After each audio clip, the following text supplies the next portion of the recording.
João 11, 47 em diante fala. Então os principais sacerdotes e fariseus convocaram o sinédrio e disseram: que estamos fazendo, uma vez que este homem opera muitos sinais? Se deixarmos assim, todos crerão nele. Depois virão os romanos e tomarão não só o nosso lugar, como a própria nação. Presta atenção. Caifás, porém, um dentre eles, sumo sacerdote, naquele ano, advertiu-os, dizendo: vós nada sabeis, nem considerais que vos convém que morra um só homem pelo povo, e que não venha a perecer toda a nação. Ora, ele não disse isto de si mesmo, mas, sendo sumo sacerdote naquele ano, proferiu que Jesus estava para morrer pela nação, e não somente pela nação, mas também para reunir em um só corpo os filhos de Deus, que andam dispersos. Desde aquele dia resolveram matá-lo, de sorte que Jesus já não andava publicamente entre os judeus, mas retirou-se para uma região vizinha ao deserto. Jesus fazia milagres, Jesus fazia sinais, e Jesus continuava lá no templo. Ele pregava no templo como fosse um crente, um missionário, alguém de uma igreja no dia de hoje, que estivesse numa igreja, só que aquela pessoa tinha um destaque, porque ela buscava mais a Deus e Deus fazia milagre na vida dela. Só que Jesus pregava o evangelho. E muitos deles questionavam por que Jesus falava daquele jeito, por que Jesus falava como quem tem autoridade, porque Jesus era diferente. Tanto que quando Jesus era pequeno, tinha 12 anos, era criança, eles foram lá para a festa e da saída, ele antes do pessoal da sua família sair, ele entrou lá e foi conversar com os homens sábios do templo, sacerdotes, fariseus, sei lá, esse pessoal que era sábio. E ele começou a interrogá-lo, quer dizer, perguntar as coisas. Só que ele perguntava, nem só perguntava, como ele também mostrava que ele sabia. Olha só como é que é as coisas. E eles admiraram, não é possível esse menino desse tamanho saber tanta coisa. Onde que esse menino estudou? Esse menino não teve tempo para estudar. Esse menino não tinha como saber tudo isso. Só que a sabedoria dele não vinha dali, vinha de Deus. Que a faculdade dele foi do céu.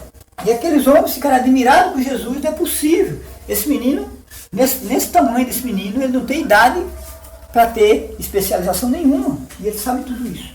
E o que aconteceu quando eles começaram a planejar para tirar a vida de Jesus? A preocupação deles era o seguinte: ele faz muitos sinais, faz milagres, maravilhas. E se deixar ele continuar, todos crerão nele. E aí o que vai acontecer com eles? Eles simplesmente, qual que é a preocupação deles? Ficassem todos eles seguidores de Jesus. E na cabeça deles, ou na cabeça, não sei, no entendimento deles, ou talvez aquele seria uma desculpa para eles, que viriam os romanos e tomariam o lugar deles. Eles estavam preocupados com o quê?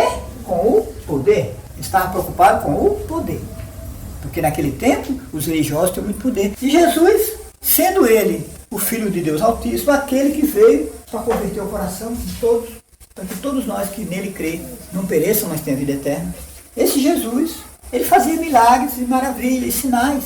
Mas ao invés deles crerem nele também, dizer: não, Senhor, agora aqui é que é teu lugar. O senhor vai ficar aqui, o Senhor vai ser o maior de todos, que o Senhor é o Filho de Deus, nós não. Nós vamos ser todos teus servos. Foi isso que eles fizeram? Não. Eles não queriam perder o quê? Poder. Não queriam perder autoridade. Não queriam perder o que eles tinham conquistado através da lei. E o que acontece? Tudo que acontecia diferente que Jesus fazia, eles criticavam. Jesus curou um sábado, eles criticavam. Jesus levantou o cego, eles criticavam. Jesus levantou o morto. Então tudo que Jesus fazia, para eles, era motivo de crítica. Por que eles faziam isso? Será que eles não tinham entendimento? Será que eles não tinham inteligência para ver que aquilo não era normal? Uma pessoa fazer aquilo? Ainda tiveram coragem de blasfemar dizendo que ele fazia milagre pelo poder dos demônios. Então o que acontece? O cego vai lá, ele chama o cego para interrogar o cego. O cego que Jesus curou. E ele fala: mas quem te curou? Jesus. Mas que é isso? Ele é pecador, ele não pode curar. E aí o cego deu uma aula para eles. Ele falou: nunca se viu na vida falar que alguém abrisse os olhos do cego de nascença, se esse alguém não viesse de Deus. E ali aquele cego deu o quê? Fez uma pregação para ele. E depois o cego perguntou: vocês estão tão interessados, vocês também querem ser seguidores dele? Ele falou: não, você que é. Você é discípulo dele, você que é. E falou a verdade. Aquele cego realmente ficou seu discípulo. E aí depois de tudo, Jesus encontra com o cego. Jesus fala para ele, você crê no Filho do Homem? E ele falou, Senhor, fala para mim quem é ele, para que eu possa crer. E Jesus, tu já tem visto? E tu fala com ele agora. E ele fala. E a Bíblia fala que ele adorou. Ele adorou Jesus. Ele falou, creio, Senhor, e adorou. Mas quando Lázaro morreu, Lázaro demorou 4 dias. 4 dias Lázaro demorou morto. Ninguém ressuscitou Lázaro. Mas Jesus foi lá. E falou, tira a pedra. Tiraram a pedra e Jesus ressuscita Lázaro. Aí a Bíblia diz que muitos creram nele, que estavam ali, creram nele.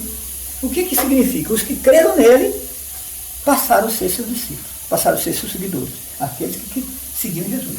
E outros, não preciso nem falar que não creram, porque eles não creram, porque eles foram levar a notícia para os quem? Os seus perseguidores, os sacerdotes e os fariseus. E ali eles começaram a planejar, a dar um jeito.